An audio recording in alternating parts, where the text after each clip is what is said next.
I'm just going to talk about prayer today and the promises we make and the vows we make to God. And I want to talk about the very first pastor we had in our church. And he was amazing.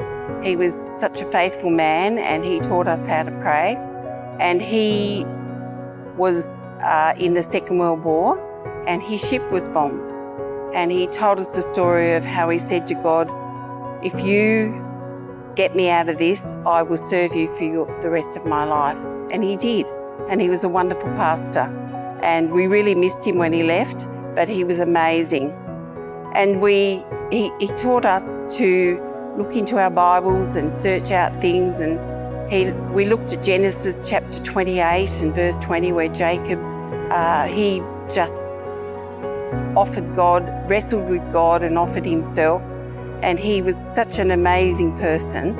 And I remember that verse and I thought, well, if Jacob could say, I'm going to follow you, Lord, and if you give me this food and clothing and bring me back to my father's house, then I will serve you and you will be my God. And then with that prayer, I took it to my husband and we both prayed about it. And not long after that, I started praying for our small church because it was very small. And one day my mother turned up to church and I was quite shocked because I never expected it. And I just sort of said, what are you doing here? And she said, well, I've come to church. And she's been coming to church for as long as I can remember now. She hasn't missed a beat.